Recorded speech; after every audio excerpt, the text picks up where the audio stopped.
Assalamualaikum warahmatullahi wabarakatuh. A'udzu billahi minasy syaithanir rajim. Bismillahirrahmanirrahim. Alhamdulillahilladzi anzala ala 'abdihil kitaba wa lam yaj'al lahu 'iwaja qayyiman liyunzira ba'san syadidan min ladunhu wa yubashshiral mu'minin الذين يعملون الصالحات أن لهم أجرا حسنا ماكثين فيه أبدا وينذر الذين قالوا اتخذ الله ولدا ما لهم به من علم ولا لآبائهم كبرت كلمة تخرج من أفواههم إن يقولون إلا كذبا فلعلك باخع نفسك على آثارهم إن لم يؤمنوا بهذا الحديث أسفا إنا جعلنا ما على الأرض زينة لها لنبلوهم أيهم أحسن عملا وَإِنَّا لَجَاعِلُونَ مَا عَلَيْهَا صَعِيدًا جُرُزًا أَمْ حَسِبْتَ أَنَّ أَصْحَابَ الْكَهْفِ وَالرَّقِيمِ كَانُوا مِنْ آيَاتِنَا عَجَبًا إذ أوى الفتية إلى الكهف فقالوا ربنا آتنا من لدنك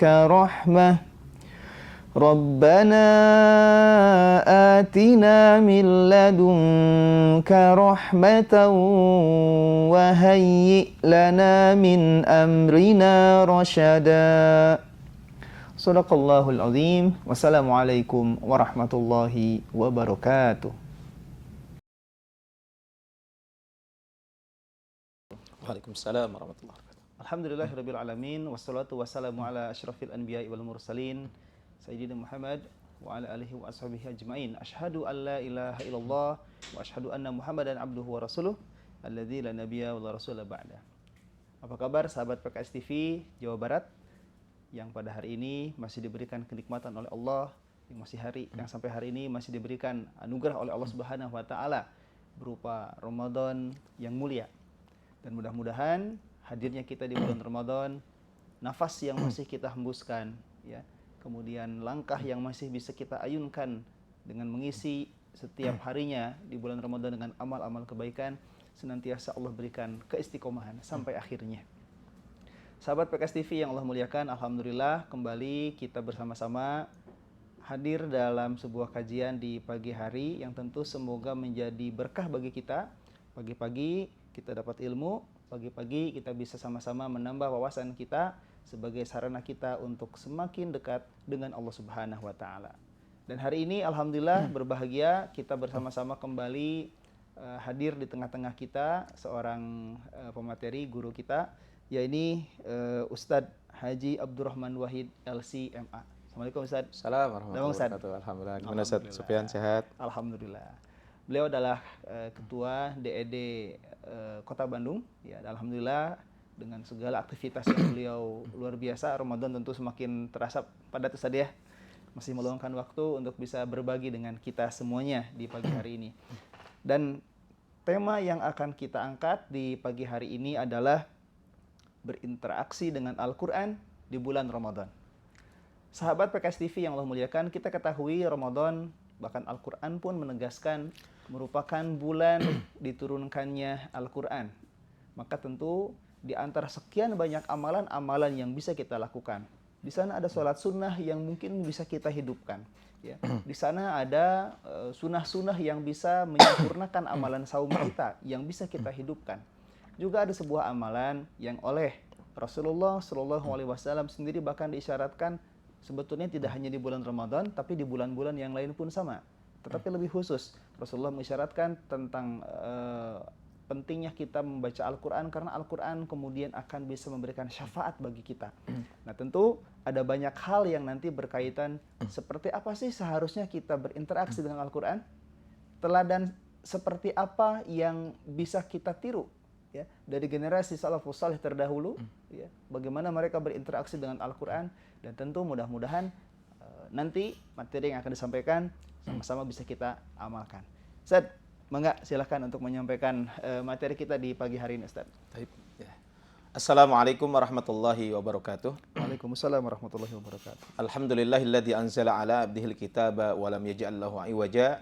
Asyhadu an la ilaha illallah wahdahu la syarikalah wa asyhadu anna Muhammadan abduhu wa rasuluhu alladzi la nabiyya ba'dah.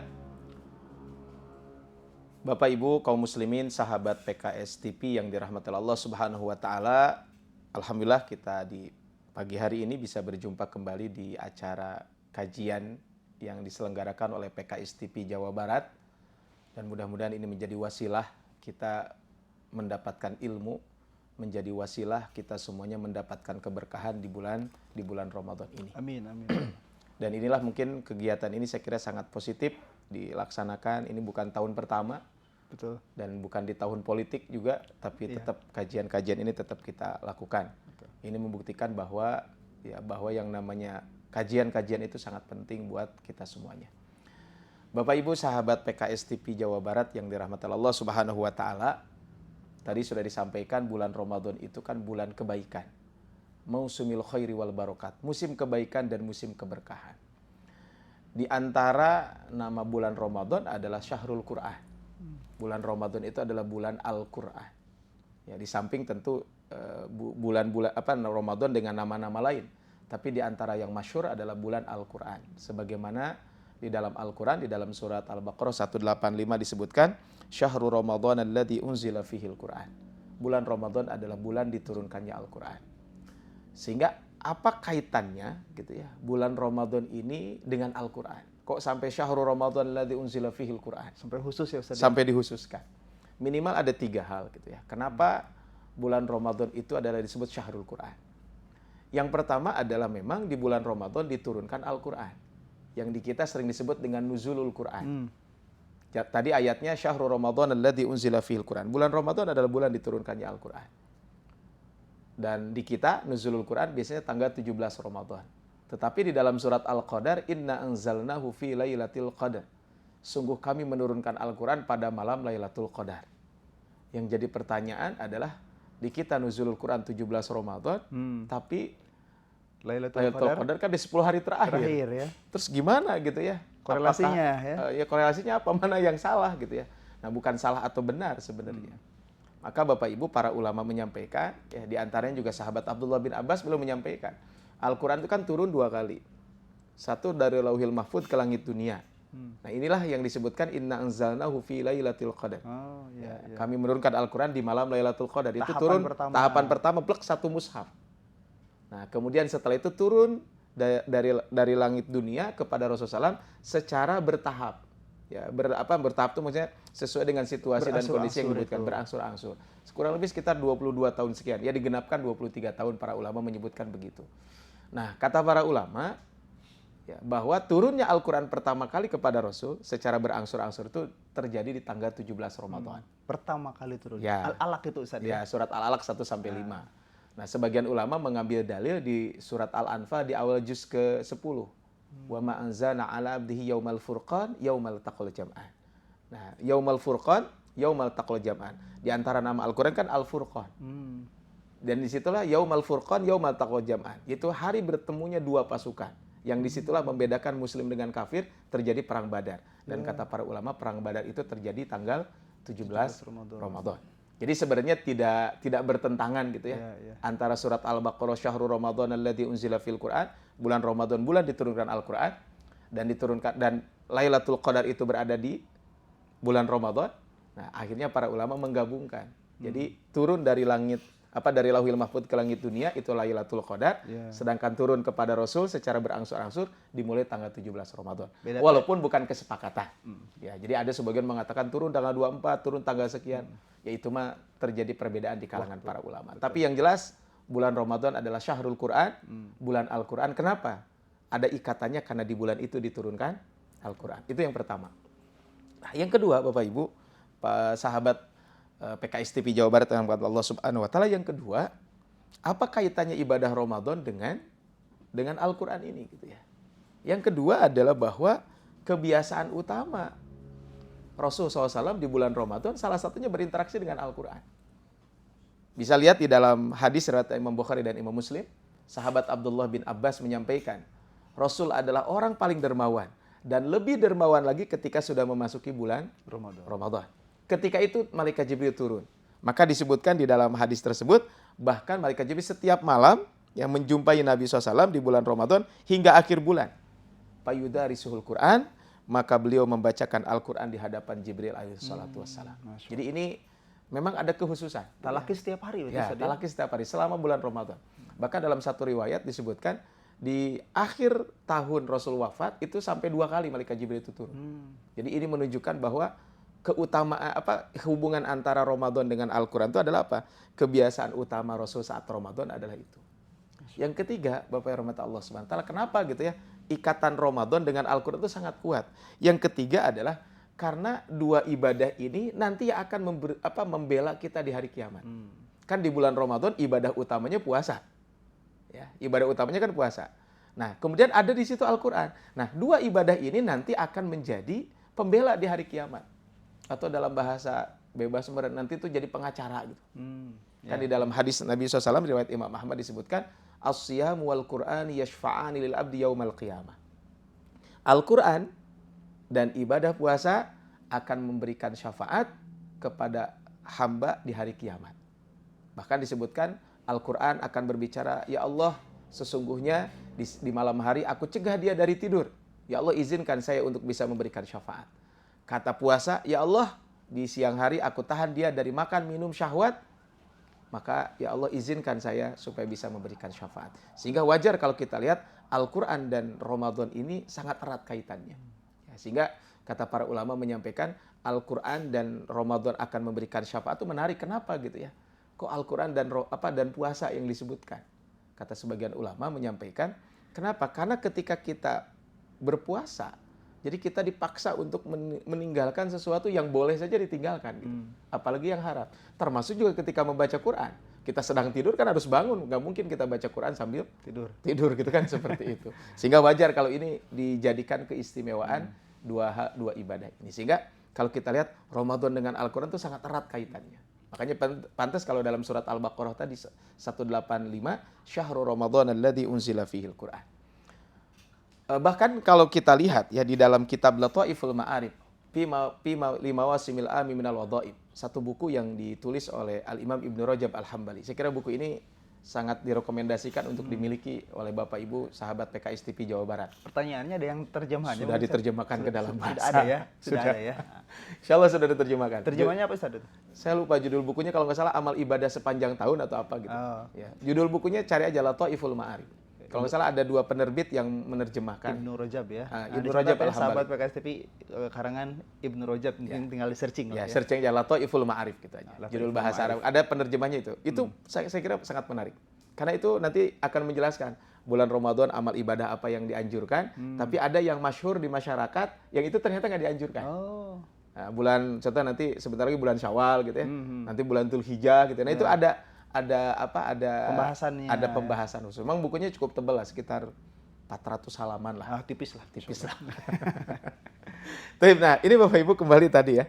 Nah, di dalam buku itu disebutkan Imam Az-Zuhri mengatakan, katanya apa? Innama huwa tilawatul Quran wa it'amut ta'am. Jadi kalau kita lihat salafus soleh dahulu, fokus ibadah Ramadan itu 3 sebenarnya. Pertama adalah tilawatil Quran. Mereka itu fokus membaca Quran. Yang kedua adalah it'amut ta'am, memberi makan. Iya. Kalau di sahabat PKS TV Jawa Barat mungkin kalau yang mau buka puasa bisa datang Tebar ke takjil DPW ya. PKS. Di DPW dari hari ke berapa? Kedua. Dari Hari satu. pertama Hari sudah ada pertama, buka insya bersama. Allah. Ini dalam rangka it'amut ta'am, memberikan makan. Ya memberikan makan itu kan bisa memberikan buka, termasuk juga nanti di ujung Ramadan kan kita diwajibkan membayar zakat. Ini dalam rangka it'amut ta'am. Jadi memberikan makan, artinya ada sisi solidaritas sosial. Nah yang ketiga adalah qiyamul lail, yang tadi disebutkan kalau dalam bahasa kita adalah sholat tarawih mungkin ya. Jadi sholat tarawih. Nah jadi fokusnya mereka di sini. Bukan berarti yang lain tidak fokus, tapi tiga hal ini yang menjadi fokus. Makanya tadi innama huwa tilawatil Qur'an. Bulan Ramadan itu dijadikan oleh salafus soleh dahulu menjadi apa? Menjadi bulan bacaan Al-Qur'an. Sehingga tidak heran gitu ya kalau kita lihat ya bagaimana salafus soleh di sini, para sahabat, tabi'in, tabi'ut tabi'in dan para ulama berikutnya adalah mereka itu fokus kepada Al-Qur'an itu subhanallah gitu ya. Contoh gitu ya, di bulan Ramadan Utsman bin Affan itu menghatamkan Al-Qur'an setiap hari. Masya Allah. Itu Utsman bin Affan radhiyallahu anhu. Kemudian Imam Bukhari setiap Ramadan menghatamkan Al-Quran setiap hari. Di siang harinya setiap hari 1 kali. Nah untuk malam harinya 3 hari sekali hataman Quran. Berarti selama Ramadan itu 40 kali. Kan 1 kali di siang hari. Kalau malam harinya 3 kali, 3 hari sekali. 3 hari sekali kan berarti kalau 3 hari sekali selama sebulan kan 10 kali. 10 tambah 30, 40 kali hataman Quran. Itu Imam Al-Bukhari. Kemudian kalau kita lihat Imam Malik. Imam Malik ini kan salah seorang ulama pendiri mazhab Maliki ya. Ada mazhab Hanafi, ada mazhab Maliki, ada mazhab Syafi'i dan ada mazhab Hambali. Yang mazhab Imam Malik itu kan terkenal dengan Imam Darul Hijrah karena beliau di Madinah salah satunya. Nah, beliau ini dalam Ramadan bisa menghatamkan 60 kali. Allahu Akbar. Karena memang di bulan Ramadan itu mereka Imam Malik itu meliburkan seluruh aktivitasnya. Kajian, kenapa diliburkan? Fokus baca Quran. Tidak menerima panggilan. Tidak menerima panggilan. Ini subhanallah. Jadi memang berat gitu ya. Jadi kalau fokus mereka tuh sampai seperti itu. Ini adalah kalau kita lihat kaitan dengan ini. Bahkan kalau kita lihat Sufyan Ats-Tsauri. Sufyan Ats-Tsauri itu beliau salah seorang ulama juga sebenarnya. Beliau juga ulama fikih juga ya, salah satu Sufyan Ats-Tsauri. Maka beliau itu kalau sudah memasuki bulan Ramadan, idza dakhala Ramadan taraka jami'al amal. Kalau Ramadan tiba, maka seluruh aktivitas ditinggalkan. Wa aqbala ala qiraatil Qur'an. Dan beliau fokus membaca Al-Qur'an dari mushaf. Jadi ini kalau kita lihat, betul kalau tadi Ramadan itu, kalau tadi kata Imam Ibnu Rajab, innama huwa tilawatul Qur'an. Mereka menghatamkan Al-Qur'an. Saya 6 hari yang lalu ya, saya takjub dengan seorang ibu. Seorang ibu di hari ke-6 sudah hatam Quran. Allahu Akbar. Subhanallah, ini mantap. Saya barusan tadi nelpon kakak saya, keponakan saya kelas 2 SMP, sekarang hari ini katanya sudah hataman. Jadi belum pertengahan sudah hataman. Saya yakin para pemirsa sahabat PKS TV Jawa Barat mungkin ada yang sudah 2 gitu ya. Ya mangga lah, ini mari kita fokuskan lah di bulan Ramadan ini tadi tentang Al-Quran ini. Ya, makanya jadi kalau kita lihat inilah fokusnya salafus soleh dahulu terhadap Al-Quran itu sampai seperti itu. Nah, Bapak Ibu sahabat PKS TV yang dirahmati Allah Subhanahu wa taala. Jadi tadi betul kalau kita Ramadan itu Ramadan dengan Al-Quran itu sangat erat. Kita lihat dari Rasulullah SAW, para sahabat, para tabi'in, tabi'ut tabi'in. Mereka adalah betul-betul adalah bagaimana mereka memfokuskan kaitan dengan Al-Quran ini. Maka sewajarnya ya kita meneladani mereka. Ya kalau kita tidak bisa ya 30 kali ya 30 atau minimal 3 kali mah bisa gitu ya. Atau 1 kali mah bisa gitu ya. Jadi usahakanlah selama Ramadan ini jangan sampai hatam sama sekali gitu ya. Dan ini sekali lagi adalah sangat penting buat kita semuanya. Tapi Bapak rahmat Allah Subhanahu wa taala, sahabat PKS TV yang dirahmati Allah Subhanahu wa taala, ada satu ayat yang menjadi renungan buat kita semuanya. Ayat ini di dalam surat Al-Furqan ayat ke-30. Wa qala Rasul berfirman. Ya, Rasul berkata, "Ya Rabbi inna qaumi ittakhadhu hadzal Qur'ana mahjura." Rasul ini menyampaikan, ya Allah sesungguhnya umatku menjadikan Al-Quran itu adalah mahjura. Dicuekin, diacuhkan, ditinggalkan. Makanya kata Al-Imam Ibnu Katsir ketika beliau mentafsirkan ayat ini, apa yang dimaksud dengan mahjura? Kata beliau, meninggalkan ilmu tentangnya serta menghafalkannya. Jadi meninggalkan ilmu tentang Al-Quran. Kedua, meninggalkan dan mengimani serta membenarkan Al-Quran. Jadi tidak mengimaninya. Atau termasuk juga meninggalkan dari mentadaburinya. Meninggalkan dari beramal dengannya, termasuk meninggalkan dengan tidak membacanya.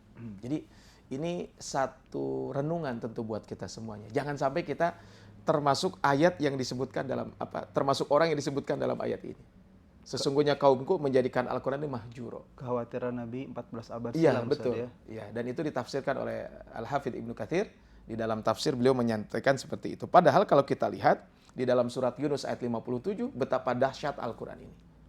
Ya ayuhan nas, qad ja'atkum mau'idatum mir rabbikum. Sungguh telah datang kepada kalian mau'idah, pelajaran.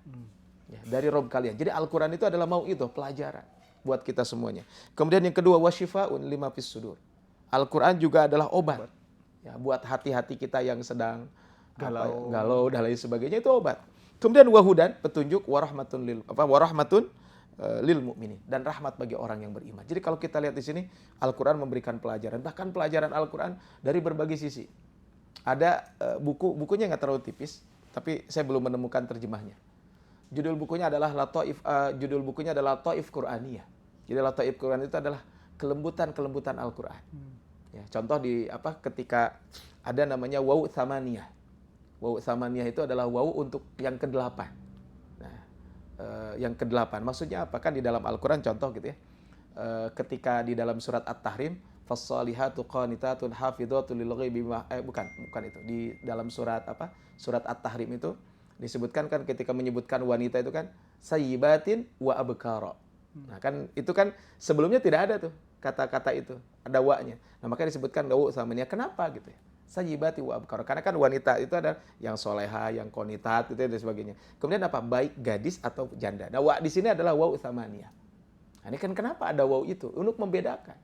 Jadi ya perempuan itu kan perempuan yang muslimah, yang taat, yang saum dan lain sebagainya, baik itu yang gadis ataupun yang janda gitu. Ini menunjukkan bagaimana bahasa dalam Al-Qur'an itu sampai seperti itu. Kemudian juga di dalam Al-Qur'an ada ibadun, ada abidun. Dua hal yang sebenarnya kalau diterjemahkan sama hamba. Ya. Walaupun kata para ulama menyampaikan kalau ibadun pakai alif itu adalah hamba yang taat kepada Allah. Sehingga alif ini adalah alif rif'ah, alif yang menunjukkan tentang ketinggian, ibadun. Tapi kalau abidun, hamba yang umum sifatnya. Baik hamba kepada Allah, ada juga menghamba kepada selain Allah. Makanya kebanyakan ayat menggunakan kata abidun biasanya apa? Itu lebih kepada orang yang tidak menyembah Allah. Makanya wamallahu bidzallamin lil abid. Allah itu tidak akan memberikan tidak akan menzalimi kepada hamba-hamba siapa? Yang tidak mau beribadah kepada. Ini kan mau'idhah. Atau mungkin mau'idhah dari sisi sejarahnya. Ada buku yang ditulis oleh kalau saya Ustaz Abdul Karim Zaidan. Ada buku namanya Al-Mustafad min Qisasil Quran. Sudah diterjemahkan ke dalam bahasa Indonesia. Ini adalah bagaimana kita mengambil ibrah dari sejarah-sejarah yang ada dalam Al-Quran. Karena kan banyak ya, ada kisah Nabi Yusuf dan lain sebagainya gitu ya. Nah ini menunjukkan apa? Mau'idhah pelajaran. Jadi pelajaran dari sisi bahasa, pelajaran dari berbagai sisi. Ya, bahkan ada juga ijazu rasmil Quran. Bahkan hurufnya saja gitu ya. Itu ada buku khusus, ada rahasia-rahasia tentang mukjizat rasm, penulisan Al-Quran. Ini kan menunjukkan mau'idhah. Kemudian juga obat. Betul kan ketika membaca Quran kita bisa menjadi tenang. Kemudian juga apa? Hudan, petunjuk jelas. Al-Quran petunjuk buat kita semuanya. Kemudian tadi warahmah, rahmat bagi orang-orang yang beriman. Nah, dari dua ayat ini kira-kira apa yang bisa kita lakukan supaya kita ini tidak termasuk mahjuro, orang yang melalaikan Al-Quran. Tapi kita justru termasuk orang-orang yang yang justru dengan Al-Quran ini dia adalah mendapatkan mau'idhah, pelajaran, mendapatkan rahmat. Maka ada 3 hal yang bisa kita lakukan. Jadi kita bahasnya adalah 3 hal saja. Yang pertama apa Bapak Ibu rahmatullah SWT? Inilah interaksi kita dengan Al-Quran. Yang pertama adalah hendaklah kita ini mendengarkan, membaca dan menghafalkan Al-Quran. Jadi ini yang pertama itu. Mendengar, membaca dan menghafalkan Al-Quran. Saya kira ayatnya hafal semua di dalam surat Al-A'raf ayat 204. Wa idza quri'al Qur'anu fastami'u lahu wa ansitu la'allakum turhamun. Dan apabila dibacakan Al-Quran, maka dengarkanlah baik-baik dan perhatikan dengan tenang agar kamu mendapatkan rahmat. Ayat ini saya kira sering kita mendengarnya. Bahkan kalau di pembahasan mungkin sedikit tentang fikih ya. Nah ini kan bagaimana hukumnya kalau kita sebagai makmum, apakah harus membaca Al-Fatihah atau tidak? Sering bertanya kita ya. Nah, sering ada pertanyaan itu tuh. Nah, sebagian ulama mengatakan kalau makmum itu tidak perlu baca Quran, tidak perlu baca Al-Fatihah, tidak perlu baca surat. Kenapa? Dari ayat ini, apabila dibacakan Al-Quran maka dengarkanlah. Al-Fatihah itu maksudnya Ustaz ya? Ya Al-Quran secara umum ya, termasuk Al-Fatihah gitu. Karena kan wa idza quri Al-Quran, apabila dibacakan Al-Quran. Al-Fatihah kan juga bagian dari Al-Quran. Betul. Termasuk ketika kita sedang sholat, Ya, ya. maka kita sebagai makmum tidak perlu membaca. lagi. Kenapa? Karena tadi wa idza quri fastami'u, dengarkan.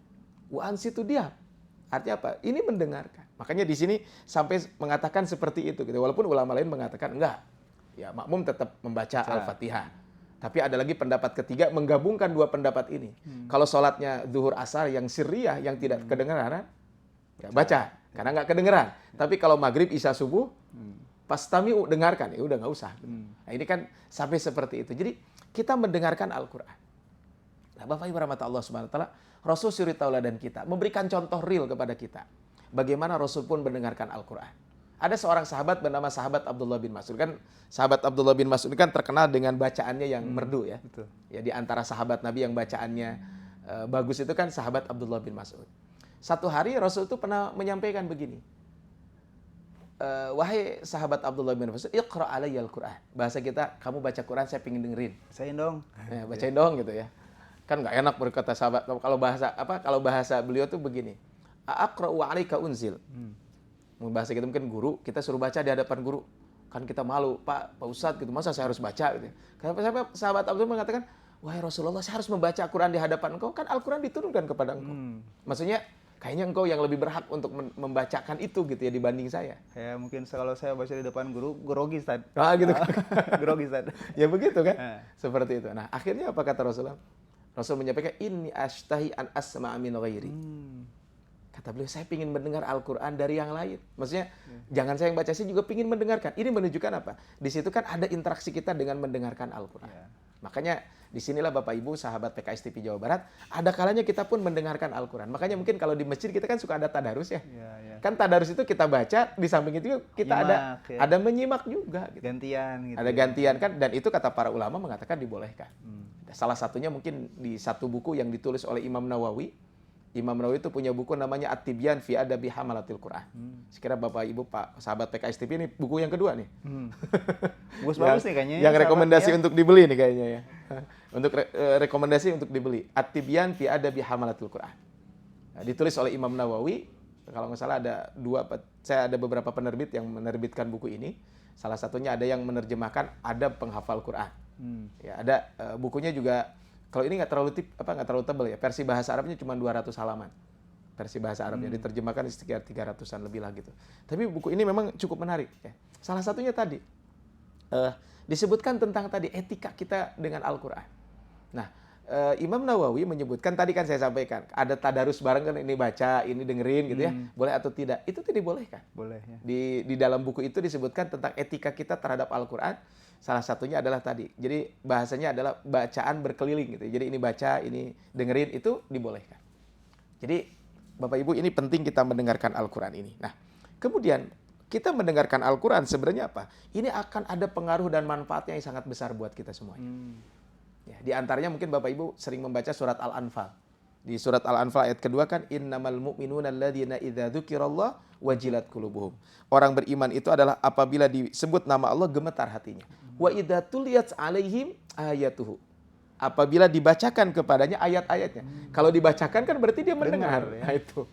Jadi ini kalau dibacakan berarti dia mendengar. Zadatuhum imana, maka akan bertambah keimanannya. Walau rabbihim yatawakkalun, dan kepada Allah lah mereka akan bertawakal. Nah, kalau lihat dari ayat ini, di antara manfaat yang bisa kita dapatkan adalah apa? Maka tentu kita akan mendapatkan pahala rahmat Allah Subhanahu wa taala dengan mendengarkan. Kan tadi, wa idza quri'al Qur'an fastami'u lahu wa ansitu la'allakum turhamun. Rahmat Allah.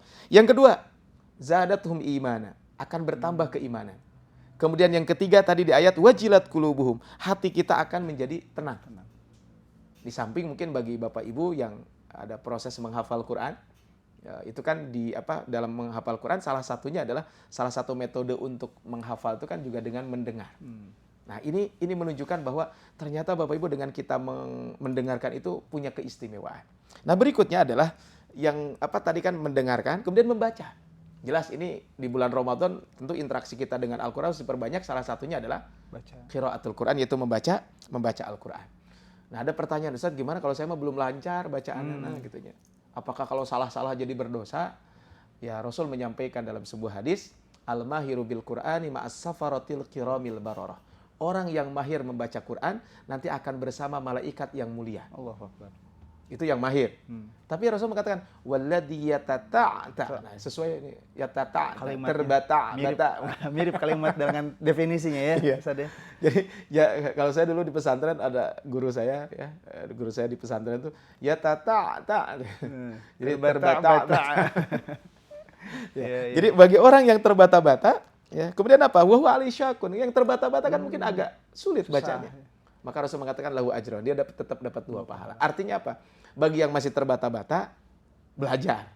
Ya itu ya. Tapi harus semangat juga. Ada semangat belajarnya, tapi apa? Di samping semangat belajar gitu ya, semangat belajar, tentu bacaannya tetap dilakukan. Gitu ya. Jadi jangan sampai, saya masih terbata-bata, malu gitu ya. Enggak apa-apa, baca aja terus. Malu, enggak aja. Oh, jadi enggak, kalau itu yang salah. Jadi makanya kalau kita lihat di sini, ini kan jadi satu pembelajaran penting buat kita semua. Jadi kita memang di situ ada membaca Al-Quran. Nah, di sini yang jadi pertanyaan gitu ya, yang menjadi pertanyaan, kenapa kita harus membaca Quran? Ya, itu satu. Yang kedua, kira-kira berapa lama kita boleh menghatamkan Quran? Minimal berapa, maksimal berapa gitu ya. Nah, yang pertama adalah Bapak Ibu, ternyata kalau kita membaca Quran, wabil khusus kalau Al-Quran itu dibaca di rumah, itu akan menjadikan cahaya buat rumah orang yang membaca Quran itu. Masya Allah. Nanti bisa lihat di dalam kitab At-Tibyan fi Adabi Hamalatil Quran disebutkan innal baita la yutla fihil Quran. Jadi rumah yang di situ dibacakan Al-Quran. Jadi rumah yang dibacakan Al-Quran itu apa? Maka rumah tersebut akan terlihat oleh para penduduk langit sebagaimana terlihatnya bintang-bintang di langit. Jadi tidak perlu bersinar rumah. Jadi rumah yang suka dibacain Al-Quran itu di situ. Jadi bahkan ada perkataan sahabat Abdullah bin Mas'ud, rumah yang di situ dibacakan Al-Quran. Jadi rumah yang di rumah itu dibacakan Al-Quran, penghuni rumahnya jadi menjadi lapang. Ya. Kemudian rumahnya penuh dengan keberkahan. Berbeda dengan rumah yang tidak dibacakan Al-Quran. Penduduk rumah itu jadi merasa sempit, keberkahan hilang, dan lain sebagainya.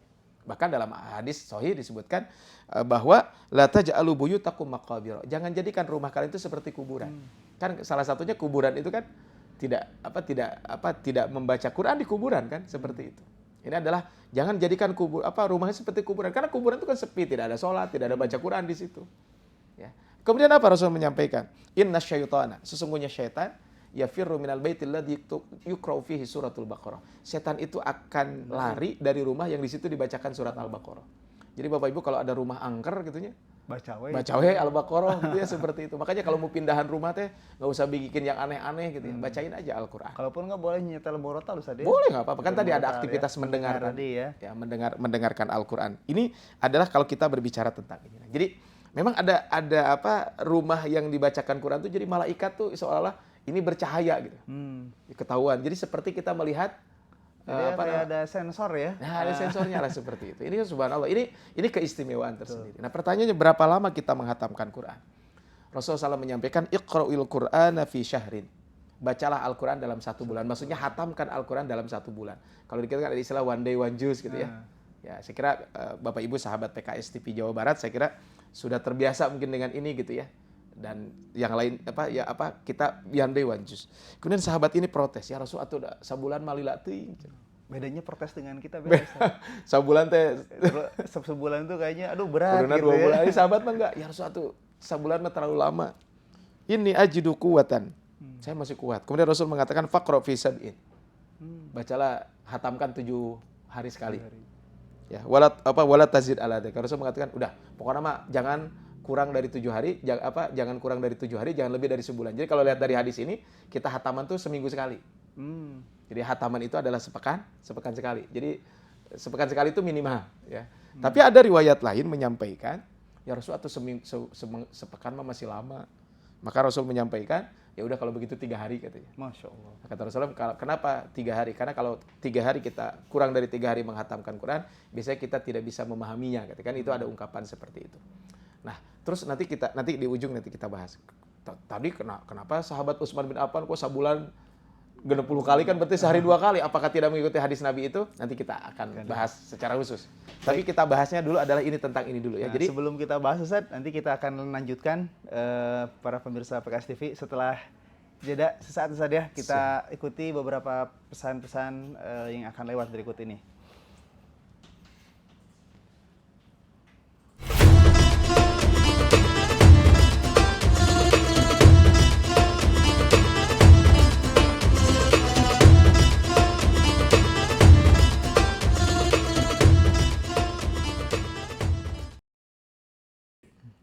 Ya, Assalamualaikum warahmatullahi wabarakatuh. Kembali bergabung dengan kajian pagi PKS TV, masih bersama dengan Ustadz Abdurrahman Wahid LCMA, dan hari ini ya melanjutkan pembahasan kita di sesi yang kedua berkaitan dengan Al-Quran, membaca Al-Quran sebagai amalan kita di bulan Ramadan, hubungan Al-Quran dengan Ramadan. Ustadz, silakan dilanjutkan. Taib, ya tadi sudah dijelaskan gitu ya. Ada berapa lama kita menghatamkan Quran. Nah, ada nggak sih keutamaan menghatamkan Quran? Nah, ternyata Bapak Ibu banyak keutamaan menghatamkan Quran. Pertama, kalau kita menghatamkan Quran itu kita akan mendapatkan doa dari malaikat. Allah. Jadi disebutkan dalam sebuah hadis, kalau ada orang menghatamkan Quran di waktu pagi sampai malam itu, malaikat akan selalu mendoakan orang tersebut. Jadi kalau pagi sampai malam tuh didoain. Panjang saja. Panjang. Kalau malam hari dia menghatamkan Quran, maka orang tersebut malaikat akan bersolawat sampai sore. Jadi istilahnya kalau pagi hataman sampai sore itu didoain sama malaikat. Kalau dia hatamannya malam sampai pagi.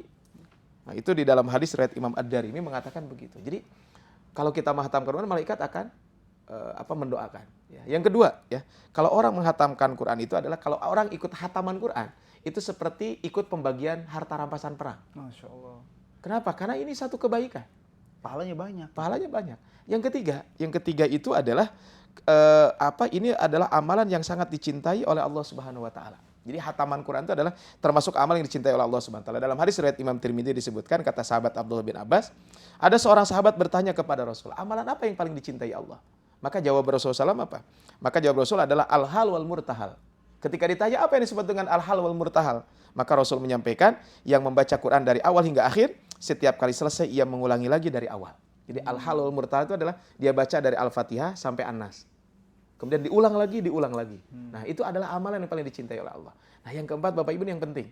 Ya, nggak tahu nih nanti PKS TV Jawa Barat ada hataman Quran atau enggak gitu ya. Kayaknya bagus tuh kalau ada hataman. Ada, ya. Kenapa? Jadi kalau kita menghatamkan Al-Quran itu adalah karena kita juga mengikuti sunnah Nabi.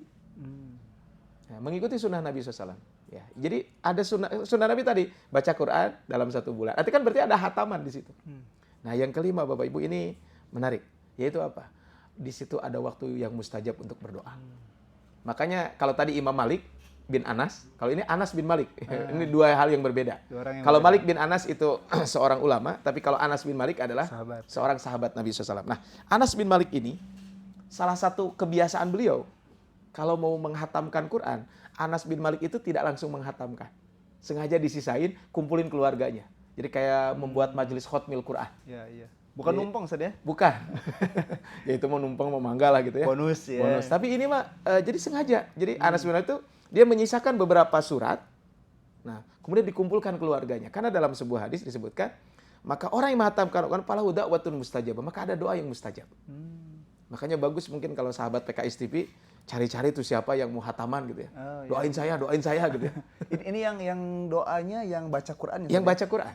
Karena orang yang menghatamkan Quran falahu da'watun mustajabah. Maka ada doa yang mustajab. Jadi buat sahabat PKS TV yang hadir, mau hataman nanti ya, yang mau hataman, tolong salah satunya doakan saya. Masya Allah. Jadi request. Sebelum Ustadz Sofyan saya duluan yang minta. Itu biasanya teknisnya Ustadz. Doanya itu apa sebelum hatamnya, apa setelah? Setelah begitu Anas. Jadi begitu minal jinnati wan nas. Nah, langsung berdoa. Makanya kalau di Masjidil Haram itu di malam 29 tuh rame. Tarawih itu. Karena biasanya di malam 29 tuh imam membaca juz 30. Iya. Dan itu hataman kan kalau di Masjidil Haram dari juz 1 sampai juz 30 kan. Oh, berarti selain doa khotmul Quran yang biasa kita baca itu, kita bisa selipkan doa-doa kita. Bebas. Karena secara khusus sebenarnya tidak ada doa Khatmil Quran secara khusus. Yang ada iya, di iya, mungkin Bapak Ibu ada mushaf cetakan mana di belakangnya ada Belakang Khatmil Quran, itu itu ya. mah panduan aja. Daripada tidak ada yang doa lain sama ya, sekali doa gitu yang ya. lain-lain itu Ya, saja dibaca dan bisa kita doa apapun. sesuai dengan yang kita bisa ucapkan. Betul. Ustaz, ya. Nah ini kan kadang kita suka lupa ya. Iya, Makanya iya, Bapak iya, Ibu sekali lagi Bapak Ibu sahabat PKS TV yang dirahmati Allah Subhanahu Wa Taala, yang hari ini hataman, tolong doakan saya. Sama ya. Karena ini Masya Allah. falahu da'watun mustajabah. Jadi doanya mustajab. Nah ini Anas bin Malik sengaja mengumpulkan. Karena beliau kan termasuk sahabat Nabi yang mendapatkan doa, ya Allah perbanyak anak dan hartanya, kan anaknya beliau kan banyak. Anas bin Malik ini. Dia keluarganya besar gitu, KB lah. Ya keluarga besar gitu ya. KB-nya ya. Jadi, beliau itu karena keluarga besar sehingga kalau mau hatam itu dikumpulkan. Kemudian beliau baca. Nah sekarang di beberapa tempat juga ada tuh. Kemarin ada sekretaris DED Kota Bandung, Ustaz Rahmat Puryodo. Anaknya itu hataman Quran. Iya. Jadi beliau sekali duduk baca 30 juz. Masya Allah. Dari pagi sampai jam 11 malam. Nah, yang juz 30-nya jadi 1 sampai 2 dari jam 6 pagi dari ba'da subuh sampai jam 11 malam. Ya, istirahat mungkin makan, sholat gitu ya. Kemudian sampai jam 11. Itu sampai 1 sampai 29. Nah, juz 30-nya sengaja besok diakhirkan sampai subuh. Nah, yang juz 30-nya di masjid itu dengan seluruh santri. Nah, kemudian setelah itu ya satu motivasi untuk santri, yang kedua falahu da'watun mustajabah. Ada waktu yang mustajab untuk sepertinya kalaulah ini disiarkan di tengah-tengah masyarakat gitu ya Ustaz ya. Kita kemudian sama-sama doa, wah luar biasa itu ya. Betul. Saya jadi ingat ini Ustaz, kisah sedikit mungkin Ustaz, kisah Imam Ahmad yang saya pernah dengar ya. Betul. Katanya Imam Ahmad ini di tempatnya itu beliau biasa mengajak ya masyarakat untuk menghatamkan Al-Qur'an dalam 6 hari Ustaz. Ya. Jadi 5 hari hatam, di hari ke-6 kemudian mereka kumpul. Iya. Ada semacam apa ya? Mungkin kalau sekarang syukuran lah Ya, mungkin gitu ya. Nggak apa-apa. Dan Ya cuma jangan jadi beban aja. betul. Jadi intinya bukan intinya nama bukan numpeng gitu betul. ya. Dan saya dengar saya baca itu ketika ini berlangsung sekian kali itu dalam 6 atau 7 tahun diceritakan yang saya baca, ternyata masyarakat di sana akhirnya banyak yang hafal Quran, Ustaz. Betul. Ya salah satunya itu. Di Mauritania. Di Mauritania itu saya pernah ketika kuliah dulu berziarah ke salah satu syekh gitu ya di Riyadh. Itu beliau orang Mauritania. Nah, orang Mauritania itu ada masjid itu mah 24 jam ngaji Quran. Masya Allah. Sehingga di situ mah nggak heran kalau yang hafal Quran itu. Jadi ibunya sambil gendong gitu ya, baca Quran, anaknya digendong itu denger gitu. Sambil nyetrika tuh ya kalau kita ya. Ini tadi makanya penting kita juga menghatamkan Quran. Jadi Bapak Ibu sahabat PKS TV, tadi saya ulangi. Jadi ada doa yang mustajab. Maka nggak apa-apa, contohnya kalau Bapak Ibu sahabat PKS TV kebetulan mau hataman, panggillah keluarga besar gitu ya. Kita ngumpul, atau sekarang mungkin bisa pakai Zoom ya. Kalau yang jauhan pakai Zoom gitu ya. Kita doa khatmil Quran. Ya walaupun tidak ada doa khusus ya, tapi mangga silahkan saja gitu ya. Doa apapun, karena falahu da'watun mustajabah. Karena tadi malaikat mendoakan dari pagi sampai sore. Kalau hatamannya pagi, kalau hatamannya malam, dari malam sampai subuh. Nah ini kan keutamaan yang sangat besar.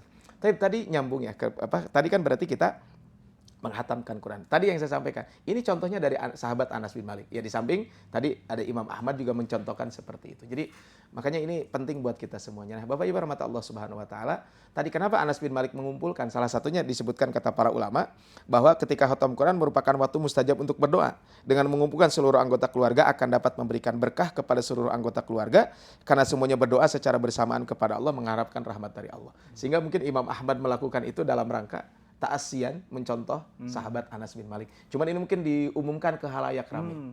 Jadi seperti itu.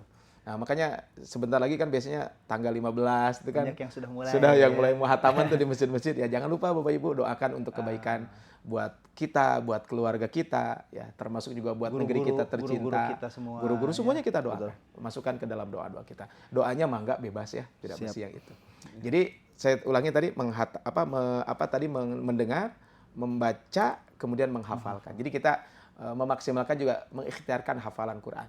Innal bait disebutkan sesungguhnya orang yang tidak punya hafalan sama sekali itu seperti rumah yang mau roboh. Kal baitil kharib, dalam sebuah hadis mengatakan begitu. Innal ladzi fi jawfihi. Innal ladzi laysa fi jawfihi syai'un minal Quran kal baitil kharib. Nah, ini menunjukkan ini. Jadi, terus ini sering ada pertanyaan, Ustaz, gimana sih kalau saya ingin hataman Quran, kiat-kiatnya apa? Kiatnya banyak sebenarnya. Yang paling penting mas satu, harus punya azam yang kuat. Betul. Yang kedua harus punya teman yang baik, itu aja. Jadi kalau itu mah dibagi sekian, itu mah lebih kepada teknis. Tapi tadi usahakan tadi usahakan maksimalkan adalah kita harus punya azam dan kita harus ada komunitas. Kalau saya punya quotes, Ustaz. Ada Apa tuh? quotes nih ya. Jadi sahabat PKS TV, ini renungan saya pribadi gitu ya, Ustaz. Bahwa yang sulit itu ternyata bukan membaca Al-Quran. Tapi yang sulit itu adalah meluangkan waktu untuk membaca Al-Quran. Jadi azam yang penting. Harus ada azam. Jadi azam yang kuat. Betul tadi. Ada buku yang Ustaz Abdul Aziz Abdul Rauf itu ada banyak tuh buku tentang Al-Quran. Betul. Salah satunya kiat-kiat berinteraksi dengan Al-Quran itu cukup bagus buku. Jadi referensi. Ya, jadi referensi juga. Jadi Ustaz Abdul Aziz Abdul Rauf, beliau ada tuh beberapa buku tentang Al-Quran. Ada 16 kiat berinteraksi dengan Al-Quran. Bukunya cukup bagus. Yang beliau tulis tidak terlalu tebal bukunya juga. Dan saya kira Bapak Ibu bisa memiliki buku tersebut. Jadi menghafalkannya. Nah ini kan baru satu nih. Nah yang kedua adalah Bapak Ibu, adalah hendaklah kita juga di samping tadi membaca, mendengar, menghafalkan, jangan lupa kita juga mempelajari dan mengajarkan. Jadi kalau bahasa kitanya berarti yang kedua ini tadabur dan berdakwah dengan Al-Quran itu. Nah ini yang sering jadi pertanyaan tadi ya. Mana yang lebih utama di bulan Ramadan ini, mentadaburi Al-Quran atau memperbanyak tilawah gitu. Nah pertanyaan ini sering ditanyakan dan waktu itu ada kajian dengan Ustaz Abdul Aziz Abdul Rauf hafizahullah ta'ala. Beliau tuh menyampaikan ini nggak bisa ditabrak-tabrakan gitu ya. Antara nggak bisa dibanding-bandingkan. Makanya menarik apa yang disampaikan oleh Imam Nawawi. Jadi kata Imam Nawawi itu antara tadabur dan tilawah apa kata beliau? Saya bacakan dinukil oleh Imam Ibnu Hajar Al-Asqalani di dalam kitab Fathul Bari. Kata beliau, waktu menghatamkan tergantung pada kondisi tiap orang. Jika seorang adalah yang paham dan punya pemikiran mendalam, maka dianjurkan padanya untuk membatasi pada kadar yang tidak membuat ia luput dari tadabur dan menyimpulkan makna-makna dari Al-Quran. Adapun seorang yang punya kesibukan dengan ilmu atau urusan agama lain dan mengurus maslahat kaum muslimin, dianjurkan baginya untuk membaca sesuai kemampuan dengan tetap melakukan tadabur. Jika tidak bisa melakukan perenungan seperti itu, maka perbanyaklah membaca sesuai kemampuan tanpa keluar dari aturan dan tanpa tergesa-gesa. Artinya memang setiap orang mungkin akan berbeda-beda, seimbang aja. Ya kalau kita tadaburnya terbatas gitu ya, ya udah baca aja yang banyak. Ya mungkin tadaburnya 1 hari 1 ayat tapi bacanya 2 juz gitu ya. Di bulan Ramadan ini kan boleh kita melakukan seperti itu. Nah terus gimana tadi kaitannya kalau kurang dari 3 hari tidak bisa mentadaburi? Iya mungkin bagi orang biasa. Tapi kan kalau bagi orang yang ya seperti tadi Imam Utsman bin Affan, kemudian Imam Malik, ya mereka mah orang yang dari sejak kecil sudah interaksi dengan Al-Quran gitu ya. Keilmuannya tidak diragukan lagi, ya seperti itu. Nah, terus bagaimana kalau kurang dari 3 hari kok dibolehkan gitu ya? Sedangkan hadis Nabi melarang tadi. Nah, kaitannya dengan ini katanya tadi tidak bisa mentadaburi. Karena ini bulan spesial, bulan Ramadan kan bulan spesial. Karena bulan spesial tentu ya diperbolehkan kita memperbanyak amal ibadah. Salah satunya adalah membaca Quran. Tapi tentu kita juga berusaha untuk mentadaburi, memahami makna-makna Al-Quran dengan membaca tafsirnya. Mungkin 1 hari 1 ayat, gitu ya, bisa dilakukan seperti itu. Tapi setelah itu jangan lupa kita juga ajarkan kepada yang lain. Maksud ajarkan tentu sesuai dengan apa yang kita miliki. Nah mudah-mudahan di pertemuan sebelumnya saya bahas tentang ilmun yuntafa'u bihi, ilmu yang bermanfaat itu bisa jadi. Betul. Kita nge-share gitu ya. Atau mungkin quote dari bacaan tadabbur itu kita buat quote-nya apa gitu ya. Oh saya dapat inspirasi dari ayat ini adalah dari tafsir Ibnu Katsir adalah ini gitu kan, bisa aja kita melakukan seperti itu. Nah yang terakhir Bapak Ibu sahabat PKS TV yang dirahmati Allah Subhanahu wa taala, yang terakhir adalah bahwa interaksi kita dengan Al-Quran adalah dengan cara kita mengaplikasikan dalam kehidupan kita sehari-hari. Jadi ini mungkin jadilah kalau Rasul pernah Sayyidah Aisyah pernah ditanya bagaimana akhlak Rasul, maka dijawab adalah kana khuluqul Quran. Akhlak Rasul adalah Al-Quran. Makanya kata sahabat Abdullah bin Mas'ud, beliau mengatakan dulu kami sulit menghafal tapi gampang mengamalkan. Dan akan tiba satu masa orang sulit mengamalkan, gampang menghafal. Nah mudah-mudahan ini menjadi renungan buat kita semuanya. Mari kita berusaha untuk selalu membaca Quran. Ya, kemudian juga kita mendengarkan Al-Quran dan menghafalkan Al-Quran. Setelah itu jangan lupa kita juga mempelajari Al-Quran. Karena dalam hadis mengatakan khairukum man ta'allamal Qur'ana wa 'allamahu. Sebaik-baiknya kalian yang mengajarkan dan belajar Al-Quran. Dan belajar mengajarkan Al-Quran itu apapun. Ya, termasuk mempelajari tafsir, termasuk mempelajari fikih, karena kalau di situ ada ayat Al-Quran, masuk ke dalam itu gitu ya. Jadi Al-Quran yang dipelajari. Kemudian kita jangan lupa kita juga dakwahkan sedikit-sedikit minimal kepada keluarga kita. Tentu ujungnya adalah bagaimana kita bisa ujung-ujungnya adalah bagaimana kita bisa mengamalkan Al-Quran itu dalam kehidupan kita sehari-hari. Barangkali itu saja materi saya di pagi hari ini. Mohon maaf kalau ada kesalahan ya kaitan dengan ya bagaimana interaksi kita dengan Al-Quran dan bagaimana hubungannya antara Ramadan dengan Al-Quran. Barakallahu fikum, hadanallahu ajma'in, wallahu muwaffiq ila aqwamit thoriq. Nasrul minallah fathun qarib, ihdinas siratal mustaqim, wa basyiril mu'minin. Assalamualaikum warahmatullahi wabarakatuh. Waalaikumsalam warahmatullahi wabarakatuh. Terima kasih kepada Ustadz Abdurrahman Wahid yang telah menyampaikan materinya di hari ini. Al-Quran adalah kitab Allah yang mulia, diturunkan pada bulan yang mulia. Maka yakini bahwa siapapun yang berinteraksi dengannya akan Allah muliakan. Semoga Allah Subhanahu wa taala mengangkat kita semua, menyelamatkan kita semua seperti yang disabdakan oleh Nabi kita bahwa membaca Al-Qur'an, ya, siapapun mereka kelak akan diselamatkan oleh Allah, ya, di yaumil qiyamah, ya. Demikian di kesempatan pagi hari ini kajian pagi PKS TV Jawa Barat. Semoga ilmu yang disampaikan bisa bersama-sama kita amalkan, kita hidupkan Ramadan dengan Al-Qur'an. Aqulu qouli hadza wa astaghfirullah li wa lakum. Subhanakallahumma wa bihamdika asyhadu an la ilaha illa anta astaghfiruka wa atubu ilaik. Assalamualaikum warahmatullahi wabarakatuh. Waalaikumsalam warahmatullahi wabarakatuh.